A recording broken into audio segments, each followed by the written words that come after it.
Good weekend. Ira Epstein with your SPDR ETF wrap-up, and this is your weekend edition for Saturday, November 7th, 2020, and we're just after 6:30 p.m. Central Time. Congratulations to President-elect Biden and VP-elect Ms. Harris. Mr. Trump, of course, hasn't thrown in the towel yet. We didn't expect that he would easily, but it certainly looks as though the race is all but over, and this is what it's going to be. Now, the markets are going to react to this, obviously, on Sunday night, so be aware of that. And the problem that many of you have is, you know, you're in these SPDRs ETFs, the futures do one thing and it plays catch up on Monday. An announcement. There's a lot of you in the armed forces, government workers, and you're only allowed to do certain type of movements within your pension funds from them several times a month at most, and what you can move within. I've started covering those funds for you in my paid subscriber video. So if you're interested, you can get them there. I've had several requests for it, and we've added them. So we're about up to 40 charts in that, so we're pretty close to what my max is in my subscriber videos. And I cover them both on a daily basis and weekly. Remember what I do here. On my subscriber editions, Monday through Friday, I put out my videos. Now for the SPDR ETF, I typically record 3:30 to 4 in the afternoon. Then on Saturday, I record another one that is just for the weekly charts, about 40 charts. And I'm giving in those daily and those weekly very specific buy here, sell there, here's what I'm seeing.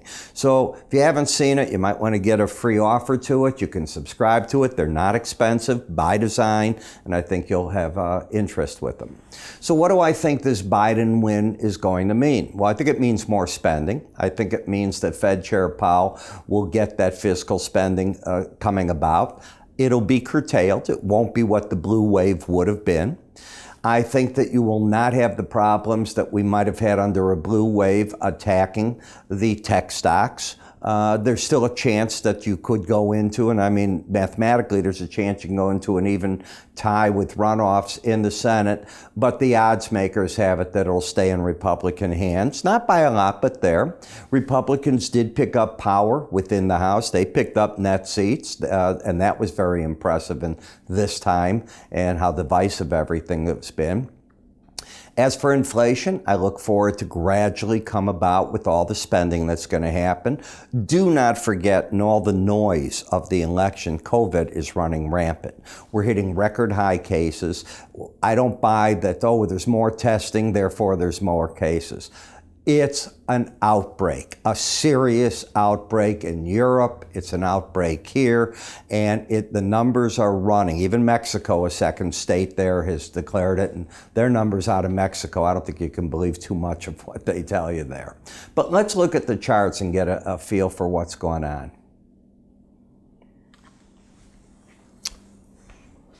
Boy, do I feel stupid here.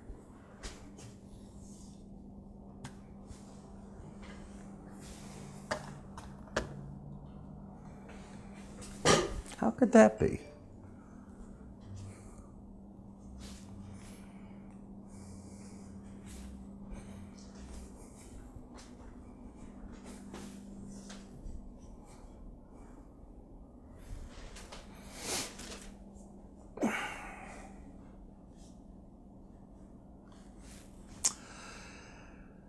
Welcome. I'm Ira Epstein with your SPDR ETF weekend edition of your wrap-up for Saturday, November 7th, 2020, 6:40 p.m. Central Time.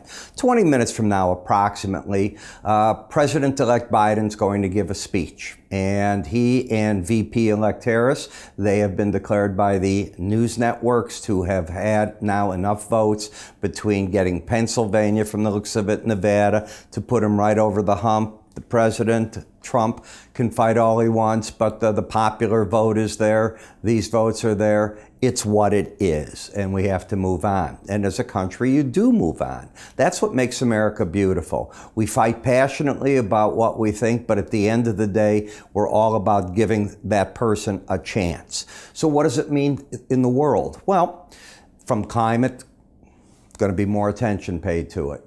Our allies, they're probably jumping up and down in many circles, saying, yes, America will be back there and have my back to a different degree than was the case. Tariff controls, probably the trade wars die off to a large degree. I don't think that President-elect Biden's going to throw everything out. Please understand that. I think there was a lot of good that he's inherited. Now the question is, what does he want to keep out of what he was given by President Trump with all the executive orders and all the actions that were made? Time will tell us that. I don't know. But the market is saying, yes, I like what's going on. On Friday, we saw, as you'd expect, markets pull back a bit because we didn't know where we were going through the weekend. Now there's more certainty. The markets like certainty. I look for a relief package, not the size that Ms. Pelosi wants. It's not going to happen in a Senate, especially a lame duck Senate. You can write that off. Isn't going to happen. So the question is, when we get the new sitting of Congress, just how large can that be? That's what we'll find out. We'll find out where we're at with COVID. Obviously, each week that goes by, we need help with this because we don't want to see the economy fully shut down. If you don't think it's shut down, try to go to a restaurant in a big city. Try to stay at a hotel. It's not happening. When we look at the tech sector, you can see how the market peaked out, fell back, and has been chopping around. In terms of the swing line study, which is this brown line, it helps me define what a pattern is. An uptrend has higher highs, higher lows. A downtrend has lower highs, lower lows. You have a short-term downtrend. You have lower highs. You have lower low here. But if we really take a look, you went into a pause. This low of 109.57 is, if we look at it from this low, higher than 109.11. Therefore, the pattern's paused. You have lower highs and suddenly higher lows. That's not a trend. Where'd the market fight its battle? I've been telling you all week, and for those of you that are my subscribers, I told you that I thought the pros, that by just moving averages, there are people out there that are moving average traders, and that's it. And as such, I think they've been buying that 18-week average, looking to see if through the election, can they get a pop in the market? They're getting it. The question is, how far of a pop? If the market continues up, I look for the 124.83 level, the upper Bollinger Band, to be the resistance. What would be the negative number on this chart? Any number under 109.57 says something else is going on, friends, and that something can quickly drop you to that lower Bollinger Band. So I'd be paying attention to that. What else on the market? Momentum had been down. It's flat. The bias is up. The trend is down. If you get over 124.27, the trend turns back up. Why? We already know that we have higher lows. That would give me higher highs. The odds of me ever telling a client to buy over or at a Bollinger Band are 0. The odds are, since you're only there up at that number 5% of the time, I don't care if it goes higher. It can work against it and push it out. But staying over it, no, you won't find that. I'd rather play this because you can play it with an embedded reading, and that's a whole different game, and we talk about that regularly here. The industrial sector is in an uptrend. It has higher lows, higher highs. Again, that first challenge of the 18-week moving average of closes since April. Those people have been rewarded. Why? What often happens is you get over these averages, and as you loop back down, that is not necessarily going from a bull to a bear. It's sort of, you come like that, and then you get one of these bounces. Now that bounce tells you, was the correction, and that was it, and you're ready to resume, go up to highs like you have up here, or something else. This was that correction. The resistance should be 84.04. Again, I'm going to make it very clear. You take out, not this week, but last week's low of 74.64, something very different is happening in these markets. I don't know what that would be, but that's a number that would be like a dive on a submarine. I'd be wondering what the heck's going on. Higher lows, higher highs. You can see how you're working there. XLE, let's talk energy, still bearish. COVID is this market's enemy. We saw that the U.S. productivity is up. We're seeing that the jobless numbers, the rate of unemployment is falling. But COVID puts that all back. How many restaurants are open? I live in Chicago. They're all closed. There are no bars open. There's nothing. If you can eat outside, which is an unusual week, we broke records every day in November. We've been in the 70s. Today, 75 Chicago, I understand, broke a 1915 record. It's not going to stay. By the middle of next week, we're due to get cold again. Those outdoor spaces are gone. We can't live with heaters at 30 degrees in Chicago and eat outside. We're not Oslo and other places that's part of what they're used to. So what do those people do? They're back on the unemployment roll. Very scary. Lower highs, lower lows, still bearish. OPEC has to come out and state that they're not going to increase their production maybe for 90 days. They'll look at it again. They won't give you a firm date that they're doing it, but that's what they're going to do. They got to keep the market in balance. The bears are still in control as you have an embedded reading. Get the red line on the slow stochastic to close over 20, and I think this play to the downside has ended. Until that, I think the market continues to get sold on rallies. QQQ. The highest you got today this week was 295.95. Now the pattern is one of lower highs, but now higher lows with the outside weak to the upside. There is no trend. Where was the battle fought? Pretty much where I told you each week, that 18-week average. I know I told my subscribers, I've said it here over and over, keep your eye on these key moving averages. Those people, I call them the candle lighters, because they'll buy those averages. I swear, it's like going to church and you buy the candle and you light the candle, for the goodness. I have a Notre Dame candle from when I went to Paris, and I've got to tell you, I have lit in it. Please help me out. It's a terrible thing to say for money, but you hope for everything when you get wrong. Right takes care of itself.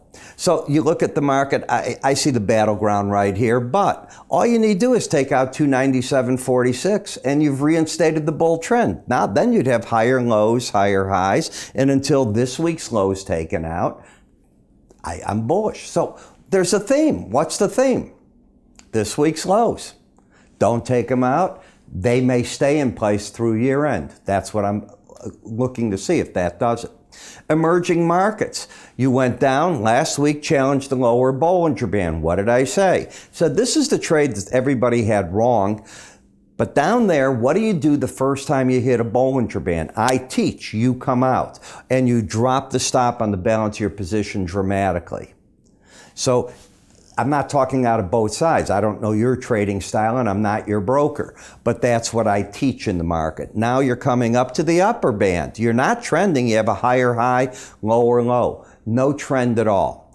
GLD, no trend at all. You've got a lower low and a higher high. Not there. So you might say all the reasons you want to be bullish or bearish, the market's not trending if you believe in the higher high, higher low for uptrend, lower high, lower low for downtrend.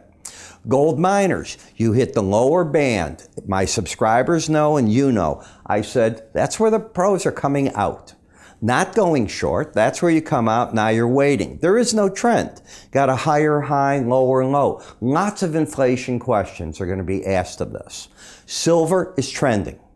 Silver has a different combination on the chart. It's got higher highs, higher lows. It is held successfully, the 18-week average. The target could be up here, wherever that Bollinger Band comes in. Right now it's 27.68. It's dropping about 30-40 cents each week right now. That's okay, but that's a number. What don't I want to see is a bull. I don't want to see 24.27. Why am I bullish?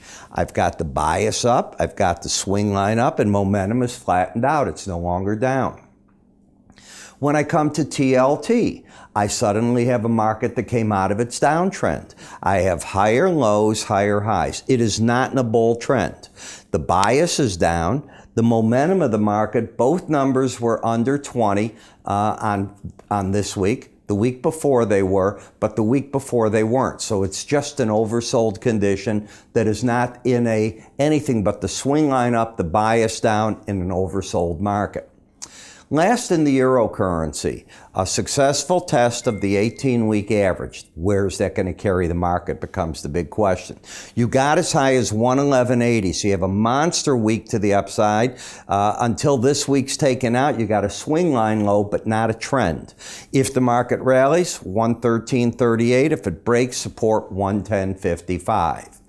You know, you hear me talking to you about my Spider ETF videos that I do in the afternoon.